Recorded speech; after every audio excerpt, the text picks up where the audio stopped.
And so it's a good opportunity for practicing non-attachment as well as we can. Now that I've started my audio, I have to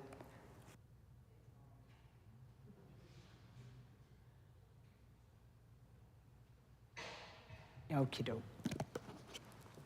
All right. Well, good morning, everyone. Thanks for being here this morning. It's really great to see you. Thanks so much. I hope that you had a good opportunity to take in and to do a little bit of meditation before the class today. And even if you didn't, now we can sit. It always feels good just to sit and be quiet for a minute. So if it's okay with you, I'm going to do that for just about 2 minutes, and then you can, if you have a method of meditation that does not involve jumping jacks, that you're welcome to join in. The people with jumping jack meditation, you'll have to go down to the community room. But in any case, we'll sit quietly for just a few moments to sort of bring ourselves to a place of at least momentary rest.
All right, thank you.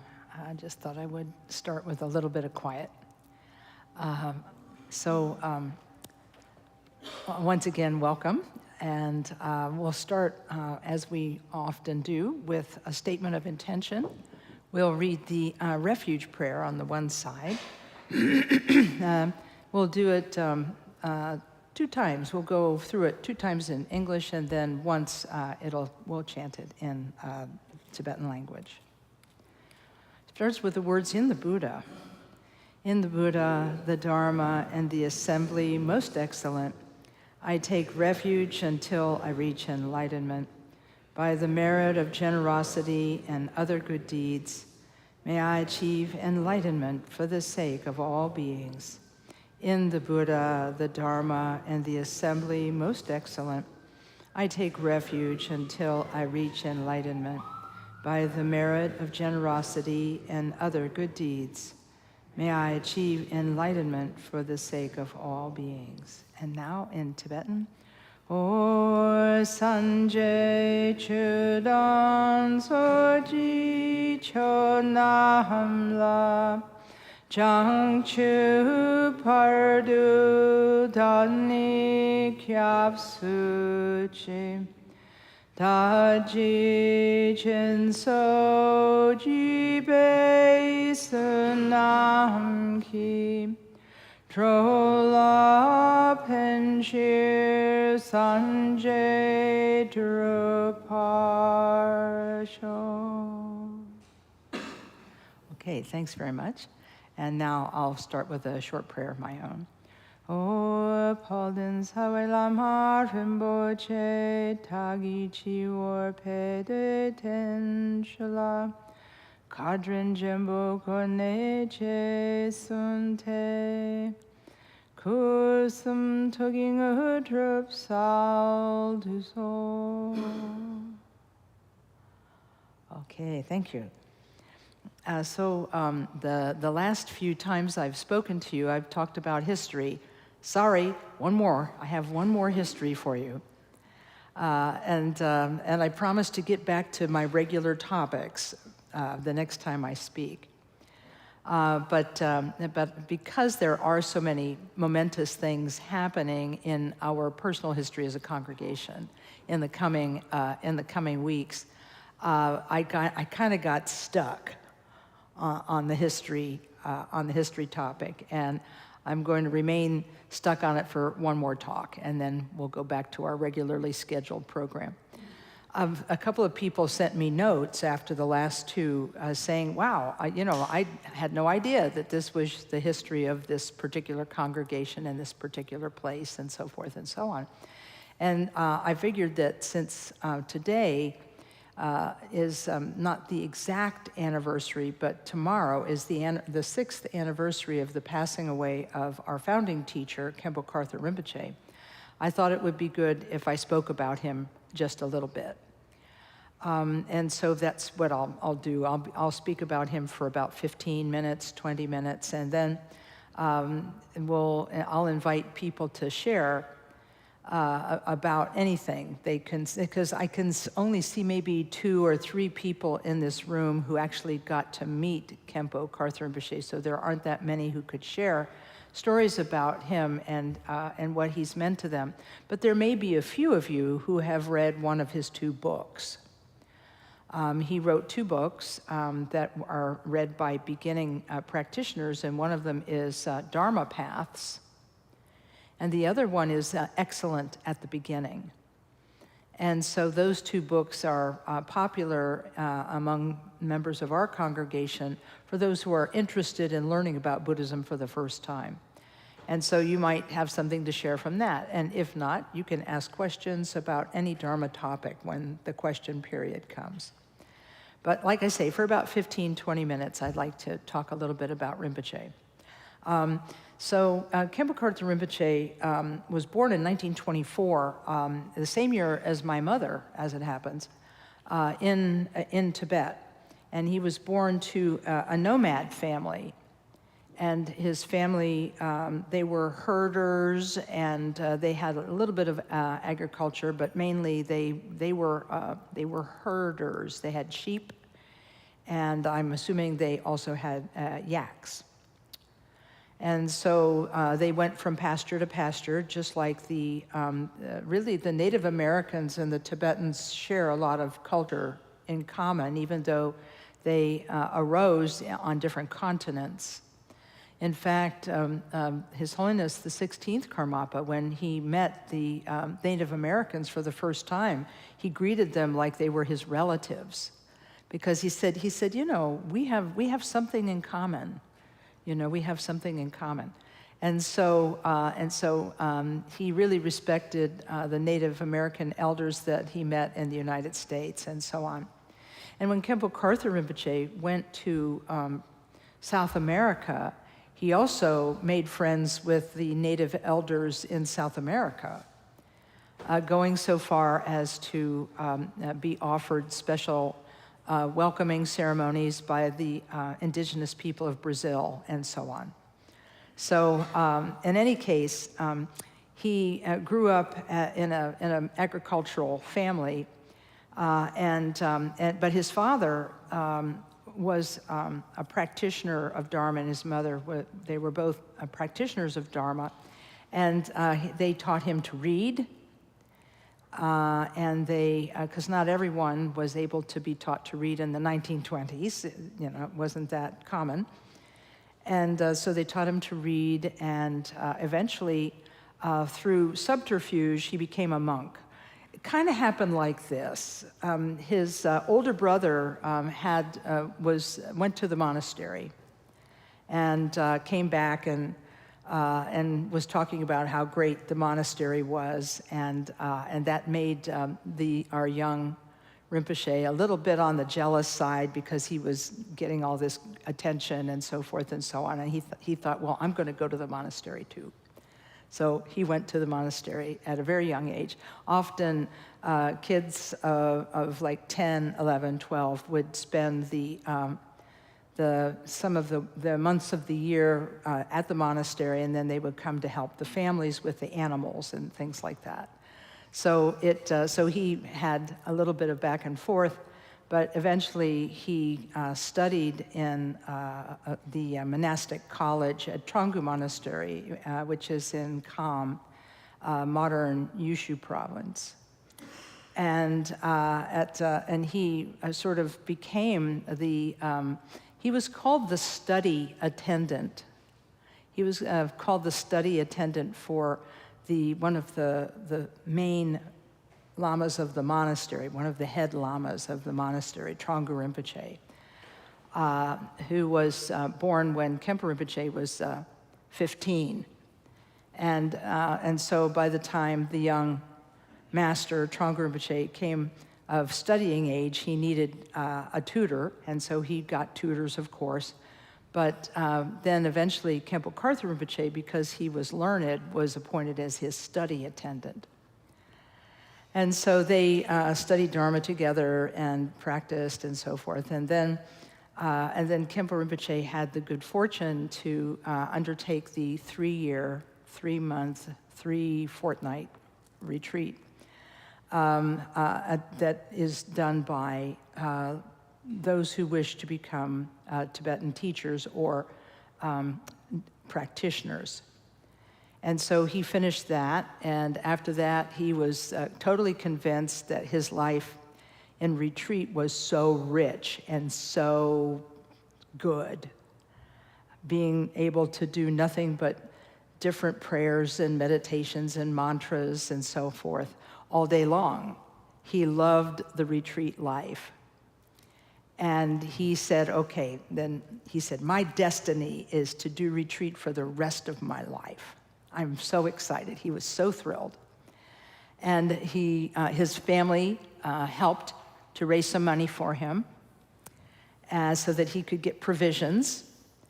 And he determined that he was going to do a Chenrezi Om Mani Padme Hung mantra retreat, and among other things. And so he was very excited about this. And so he started the retreat, and everything was going just fine until there was a need. The monastery had a need. They needed someone to look after the money. They needed a treasurer. And he was the smartest person they knew. And so they said, we're sorry, you can't do your retreat, but you have to come and work for the monastery. He told us later, he said, the minute I heard that I had to go and serve, he said, I have to confess that I had a very common human reaction. He said, I cried. He said, there went my idea of lifelong retreat. Darn, it was gone. He had to come and serve the monastery. But after serving the monastery for some time, he continued his close relationship with Tronggu Rinpoche, and they even went on fundraising trips together through the countryside. And they encountered all kinds of people and all kinds of situations. I wish I could remember it. I'm so sorry it wasn't recorded. He even told us a ghost story about a very spooky place that he went to visit in Tibet that was haunted. And I do apologize, I should have taken notes. It was really creepy. But he and Tronggu Rinpoche went through a lot of unusual experiences together as he sought to serve and take care of the financial needs of the monastery. So just like in modern times, fundraising was very important, and he was good at it. So that he could not be a lifelong practitioner because he was so good at money. So then we come up to the 1950s. And of course, by this time, those of you who know Tibetan history know that at this point, the young 14th Dalai Lama had gone to Beijing and met with Mao Zedong, the head of the Communist Party, and had been informed that his area, that he had been the Dalai Lamas had been the monarchs of Tibet for quite a long time, and that they would receive protection from the Communist People's Army. And so, and that they would be placing troops in his area. And so this went on and on and on, and then some of the troops were not as well behaved as people would like, and things started happening that made people feel unsafe. And so it was that a group of people came together, and I don't know all the details because it's kind of lost to history, but things were starting to get a little scary. And in 1957, a rather remarkable Lama named Khenpo Karthar Rinpoche died. And he had been sort of a very quiet and unassuming monastic who was a very good scholar and so on. And like many masters who pass away in a state of meditation, Khenpo Karthar Rinpoche sat in state. He died in a state of meditation, sitting up. And a veil was placed across his face, and people were invited, monastics and so forth, were invited to come and sit and meditate in his presence. So Khenpo Karthar Rinpoche, of course, attracted a great deal of admiration from people in the area. And one of the visitors was a young Tulku from Zermang, I think, monastery. And it was a Chogyam Trungpa who became known as Chogyam Trungpa Rinpoche.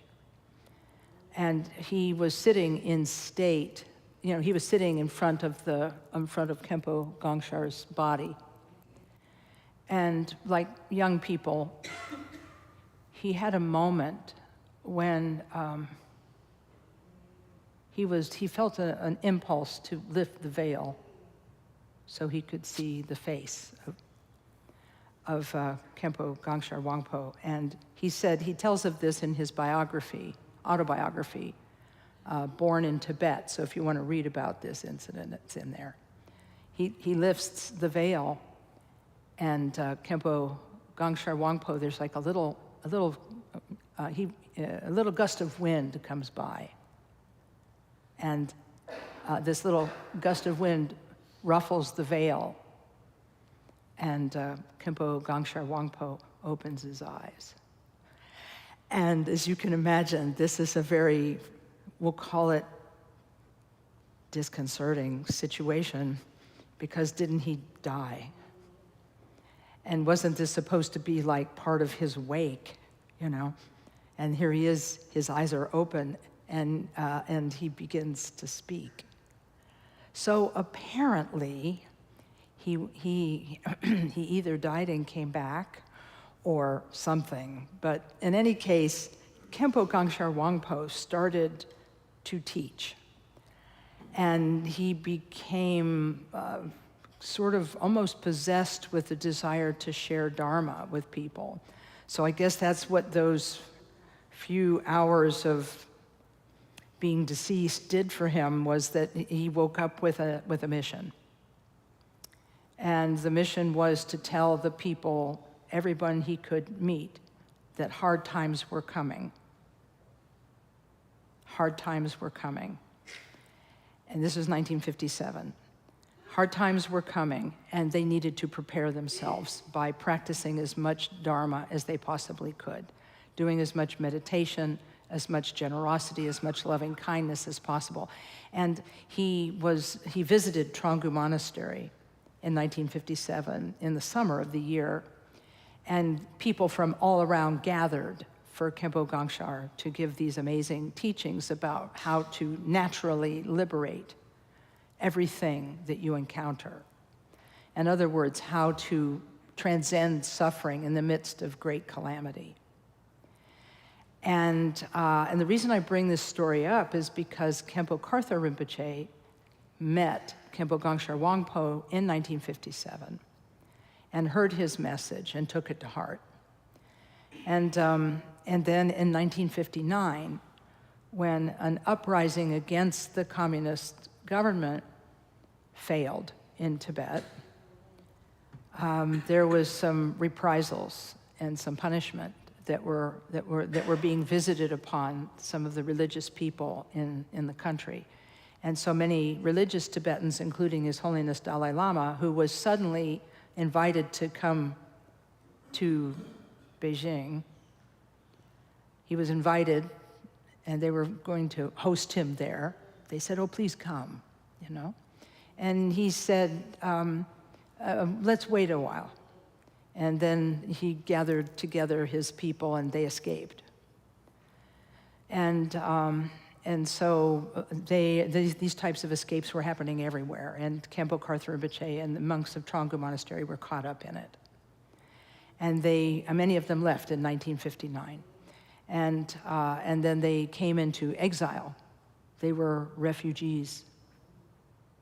And they came in exile to India, Tibet, to India, Nepal, Bhutan, and other Asian countries.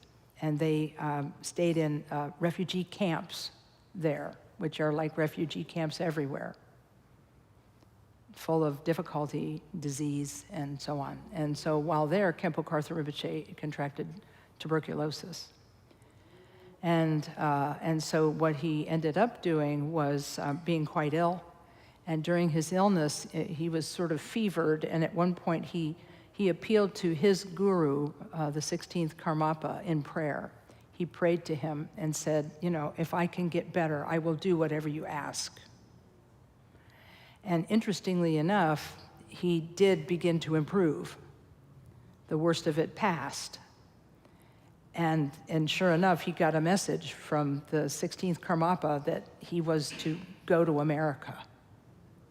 As soon as he could get out of the hospital, get well enough and get out of the hospital and go to America. So then he came to America in 1976. The first Tibetans in the modern era to come to the United States came in the 1960s. His Holiness Dalai Lama's brother came to visit Indiana University and became faculty there. And so then Chogyam Trungpa Rinpoche and the previous Kalu Rinpoche came on the scene in the 1970s. And our teacher, Khenpo Karthar Rinpoche, came in 1976 and started teaching in 77 because, yes, he still had tuberculosis and needed treatment after he got to the US. And then after that, he began to travel and teach around the United States, helping people start to learn about the Dharma. And he created more than 28 centers in North and South America, some of which are still going concerns today. And he led his own 3-year retreats. There have been 7, I think, now. The next group goes in 2026. So yeah, it was quite a remarkable life for this person who wanted to do nothing more than retreat for the rest of his life. He had to leave retreat and become a fundraiser, and then he had to escape his country, and he had to come to a strange place with strange people who spoke a different language and had a completely different culture and different value system, and try to understand them well enough to help them understand Dharma, the timeless teachings of meditation and nonviolence of the Buddha, right? So he did it, and he did it well. And so when he passed away on October 6th of 2019, I've told this story a couple times, so I'll just tell the short version. I was in Hartford, Connecticut teaching, and I knew that he had gone into the hospital and was being treated for a stroke. But then overnight, on that Saturday to Sunday, he passed away. And I called and spoke to his nephew saying, I saw this, I'm so sorry. Should I come to upstate New York where he is? And because I knew they would start funeral proceedings immediately. And he said, no. He said, finish your teaching. The unspoken other half of that sentence was, you know that's what Rinpoche would do. You know that's what your teacher would do. Finish your teaching, then get here as fast as you can. So that's exactly what I did, and I spent 2 months in upstate New York after that, doing prayers every single day as the funeral, the 49 days were observed.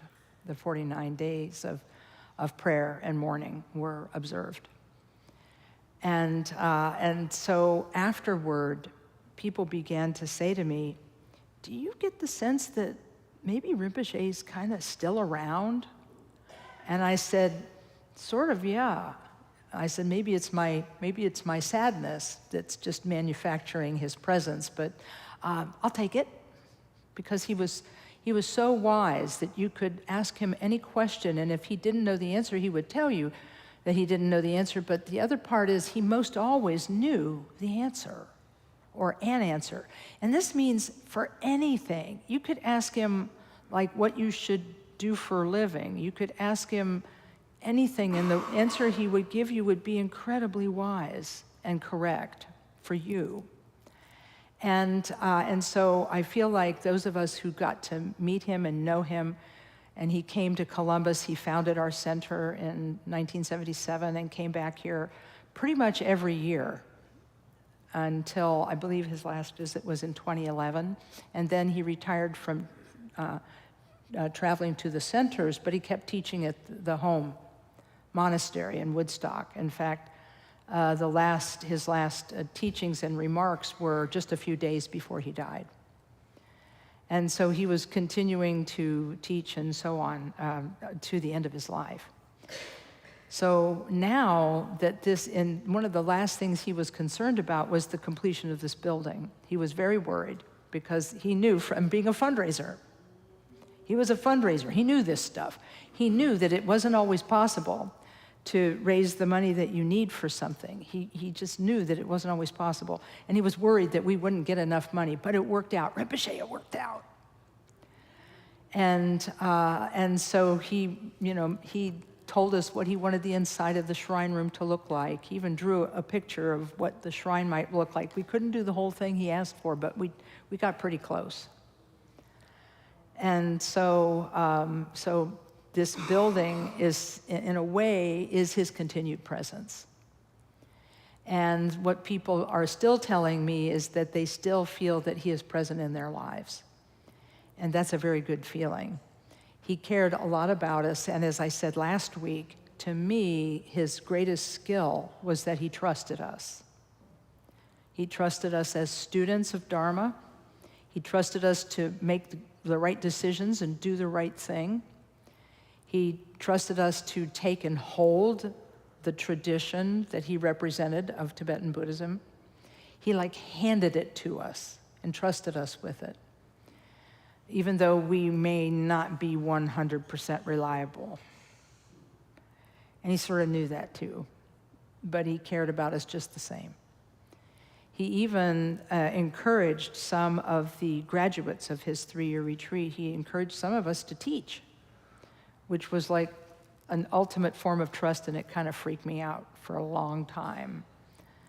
But now it doesn't freak me out so much because I feel like everything I say comes in some measure from him, because he gave me everything, and he was everything to me.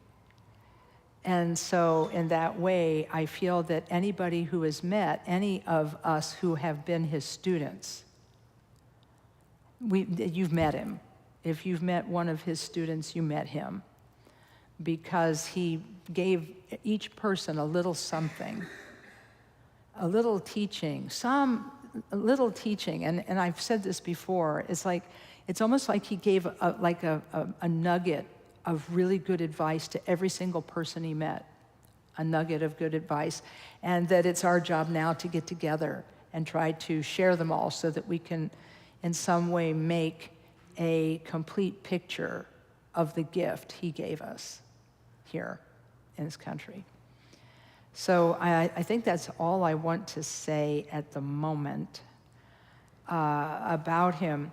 But I don't want to put anybody on the spot, but if anybody has any remembrances of him to share, there's a group of 3 of us, Khenpo Karthar Rinpoche's nephew, Lama Karma Drodol, the Lama from one of the subsequent 3 retreats after mine, Lama Sonam, and myself, we started a web page called Remembering Rinpoche, and you can find it online, Remembering Rinpoche, all one word, .org. I think they bought all the domains, but anyway.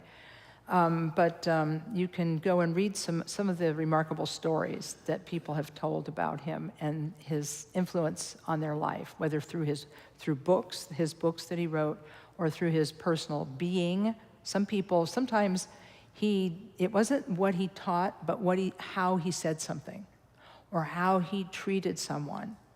I even had one person say, I gave him a stuffed animal because they knew he would give it to a very worthy recipient, someone who would love it. But he always treated these inanimate objects as though they were living, breathing things. He would touch them and cuddle them and make sure they were accommodated and everything was just right for them. So he even treated inanimate objects with respect. That's what the person said to me, and that really spoke to them. It really spoke to them. So anyway, if anybody has any questions, you can ask questions, but if you have a story to share, please feel welcome to use one of the 2 question microphones to do so. But if you just want to ask another question or make a comment, you can do that as well.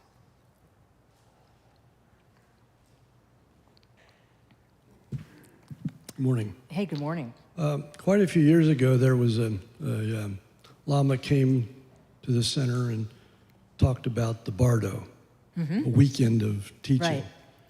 And there was stuff about the blue light and the white light, and to look at this one and not look at that one. I mean, it was kind of this. Well, it was a lot. Yeah. About 10 years ago, I was at KTD for a weekend with Rinpoche, and he was talking about the Bardo, and he was talking about the influence of Dharma, not Dharma, karma, in our trek through the Bardo. And so I was a little confused as to, do I worry about the lights or do I worry about my karma, And so I go up to the microphone, when the question and the answer period comes, and I say, well, I think there's a little bit of a contradiction here in these teachings. And so I tell him about these 2 things. He says, no contradiction, all about karma. So that was the little nugget that he gave me that I'm sharing with this group. Oh, fantastic! Yeah. Do you have a sense of what that meant to you? I mean, what he was talking about? He was just telling you what to emphasize. What did you feel was your answer? Well, that has just stuck with me almost daily. It's not just the Bardo. It's training for the Bardo by living with karma being the way of life that we create and that we experience the outcome of it. Fantastic. So, yeah. So I'm still in training for the Bardo. I tell you what, we all are. So, Yeah. and it's good because, with the gray hair, I think I'm getting in line. Yeah. Thank you for elaborating on that, because I thought I understood your answer, but I wanted to get some more, so I appreciate that. I have a tendency to be too succinct. Hey, succinct is good. What do you know about that? Oh, I know.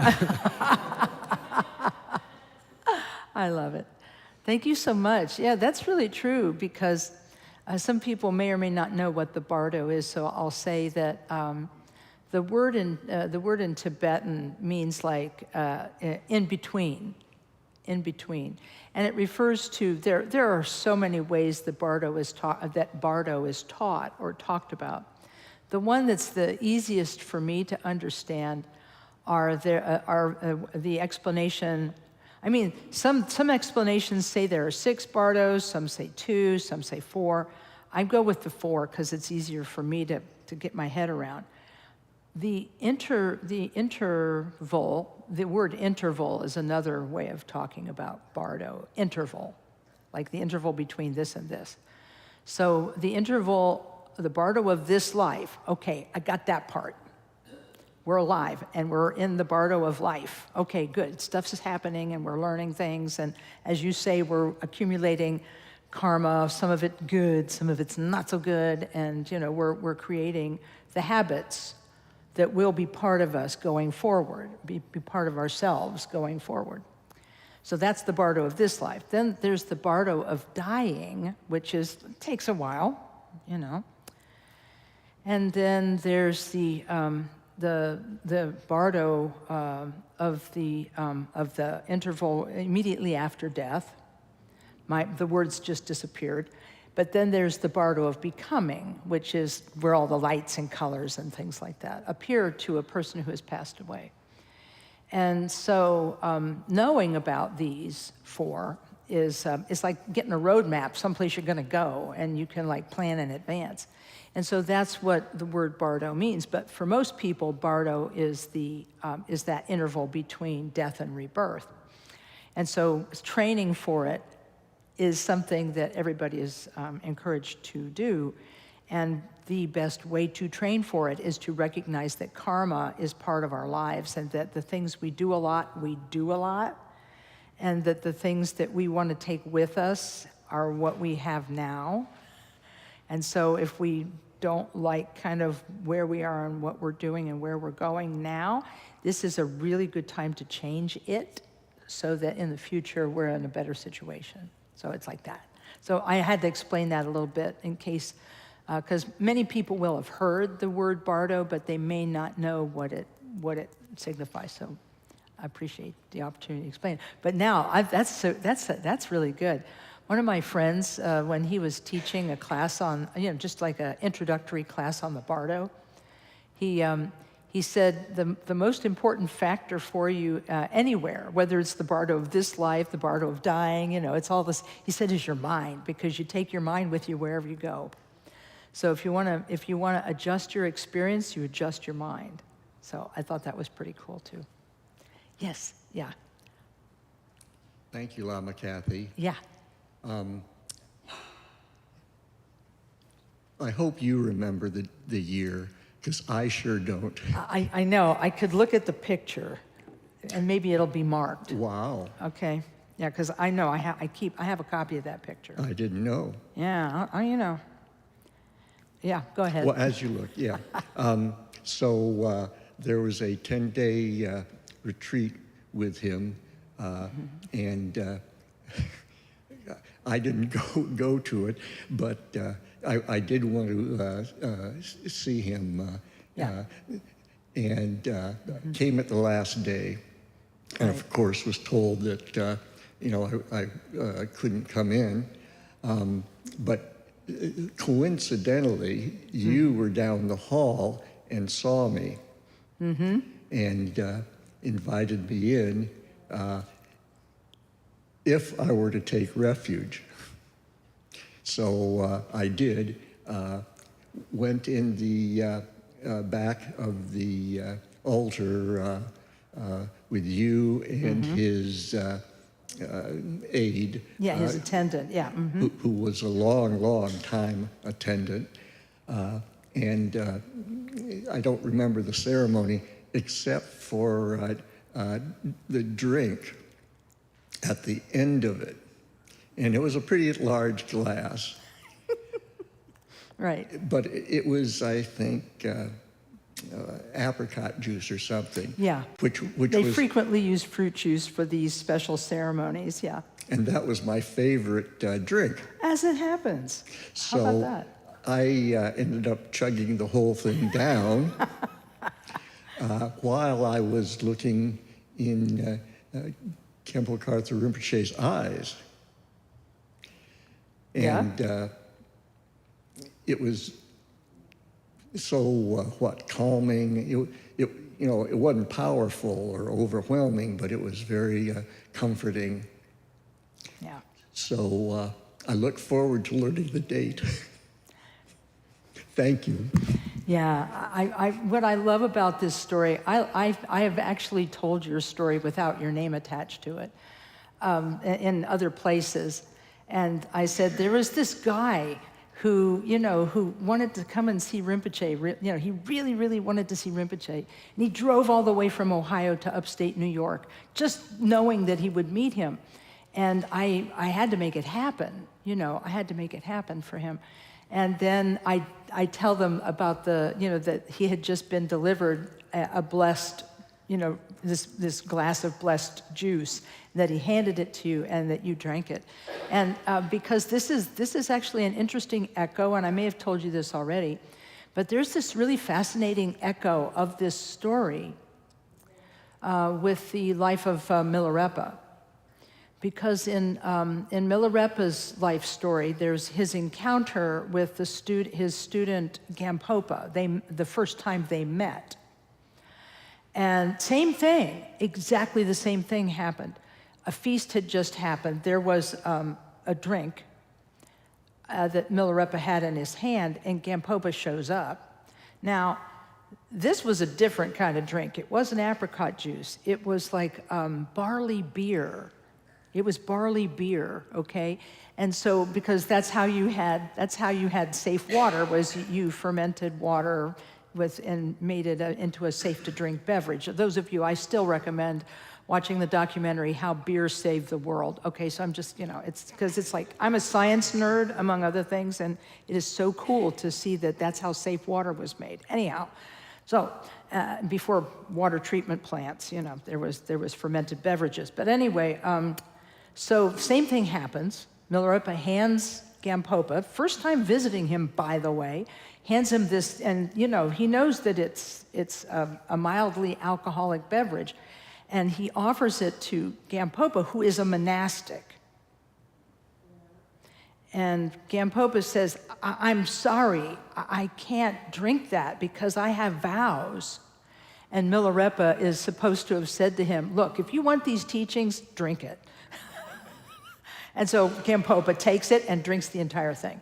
So there's a really cool, echo of that story in the story you tell about this, and I do find it really remarkable. And I do have the photo, and it is in. I have a collection, but I haven't identified you in it.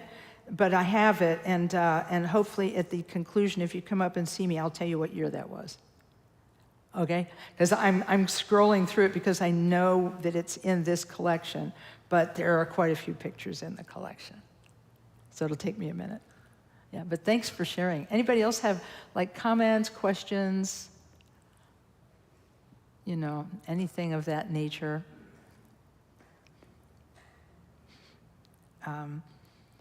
Well, then I will tell one. I found that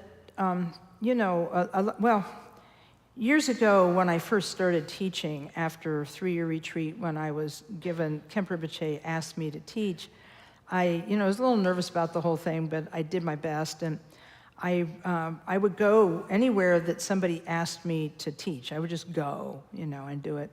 And so I went to the University of Dayton for a talk one time. And as those of you who know the University of Dayton know that it's a Catholic university.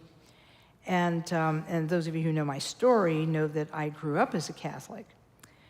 And so I go and I give this lecture about Buddhism to this Catholic audience.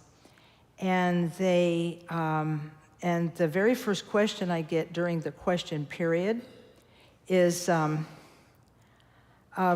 is it that why did you reject Christianity? And I'm like, wow, I never thought like that. I honestly never considered becoming Buddhist to be a rejection of anything. For me, it was a moving towards something, not a moving away from something. It was a moving towards something. And so I said, nobody asked me to renounce my faith, and so I never did. I'm not currently practicing, but I'm okay with it. In fact, I'm very grateful for my upbringing. I am. I'm incredibly grateful. I mean, I went to Catholic grade school and high school because of my mom and dad, who worked super hard to pay the tuition so I could go, my brother and I. So I'm kind of like grateful, to the Catholic faith and so forth and so on. And I said, but I think the reason I'm Buddhist is not because of a rejection of something. It's because I met an individual who embodied what I wanted in my life. Who embodied gentleness and strength and wisdom and clarity and goodness. And I said, now, if I had met a nice Jesuit priest like the one who was the previous Pope, Pope Francis, I said, if I had met a priest like that, I might still be Catholic. But I met a Tibetan monastic who happened to embody all of those qualities. And I decided that's kind of what I wanted to be when I grew up. And so I don't know if that was a good answer for the student who asked it, but that was because where do you meet remarkable people like that, right? And so anyway, Khenpo Rinpoche knew everything as far as I was concerned. I'll tell one other story, but then we'll stop. But I was very nervous, of whenever I went to the monastery, and I was always worried about, how I would come off and would I look stupid and all this kind of stuff. Being young, it's got problems. But anyway, so I went there, and Khenpo Rinpoche, I asked to see him to have what we call a practice interview, where I would talk to him and ask him Dharma questions. And he said fine, and he set up a time and with the translator and everything. But then the next day, the translator or someone came to me and said, he's canceled it for today. He wants to have it tomorrow instead. And I said, oh, okay. And then I heard that he'd gone down to town on a shopping trip. And I'm like, okay. So anyway, next day the interview happens, and he holds out a small box for me. And in the box is a small silver locket about this big. And I mean, this thing is tiny. Let the record show that I am holding my fingers apart approximately between 3/8 and 5/8 inches. It's very tiny, and it was silver. And he said, I know you work in an office. The translator said, I know you work in an office. He said through his translator. He says, and so I know you can't wear the heavy Tibetan-style relic box jewelry that's called a gao, G-A-U, gao. He says, I know you can't wear the heavy Tibetan-style jewelry. He said, so I bought this little locket for you. And he said that there's a blessing pill inside it, so don't open it. It's packed in a small container of paper. And he said, he said, so this is something that you can wear as a blessing. And I just, thanked him. I had told no one that I had told no one, that I was only thinking about it in my head. Boy, I really would love to have one of those, but I can't wear them because I work in an office and you can't wear that kind of jewelry in the office. And I was actually thinking this, but I spoke it to no one. And somehow he knew exactly what I was thinking and gave me exactly and precisely the thing I needed, the thing I wanted, the thing I needed in my mind. This is the thing that I was craving in my mind, was this. And so he did that to me a couple other times too, but that's the one, that was the first one. And I'm like, okay, I'm in the right place. So my hope is that by telling these stories, you get some confidence in the fact that such people exist or have existed and can exist still, and that we ourselves are said to have Buddha nature. Everybody has it. Nobody lacks it. Everyone has the potential to become a Buddha because we have a mind. And we have a mind that can come to know itself and come to know itself so completely that it is liberated from all negative habits and karma and is liberated into its own natural sanity, its own natural goodness, its own natural wisdom, and its own natural compassion, that we all have this potential.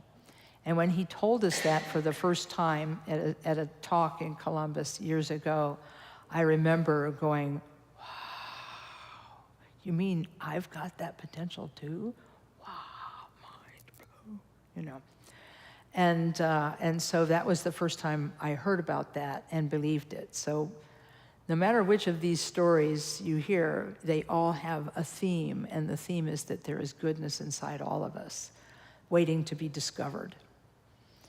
And when it is discovered, the person can be capable of amazing things. So we'll stop there.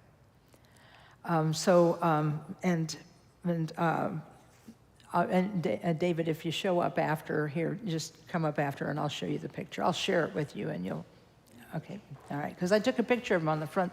I took a picture of David on the front porch of the monastery. He had driven the whole way in one go, right? You did it all in one trip. It's 12 hours in those days because it was a lower speed limit, you know. No? 8 hours. Oh, 8 hours, okay. Oh. You drive like some of my friends. Okay, I get it. All right. Yeah, we're very happy you got there without incident or a ticket. So, yeah. So anyway, and I'll show that to you. So we'll dedicate the goodness of this chat, and again, thank you for listening. Oh, by the way, I'm gonna plug a book. This book it's called The Amrita of Eloquence, and it is Khenpo Karthar Rinpoche's biography as told to his nephew Lama Drodol, who many of you know. And when Lama Karma started collecting stories about Khenpo Rinpoche, at first Rinpoche said, stop that immediately. That's a waste of time.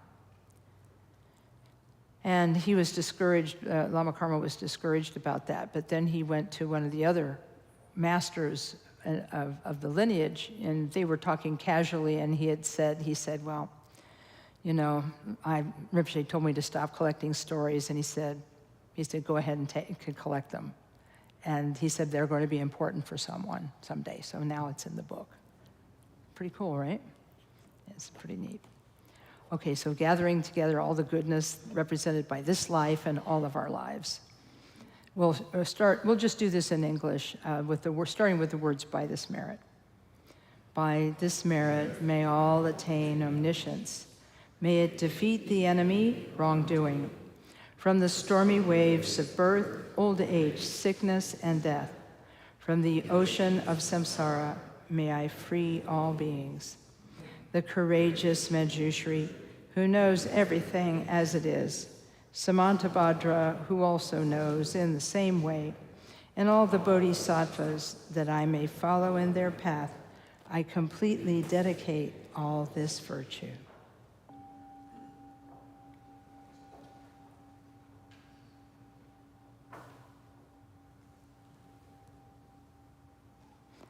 All right, thanks everyone. Thank you for coming, and we will see you next time. Be safe out there.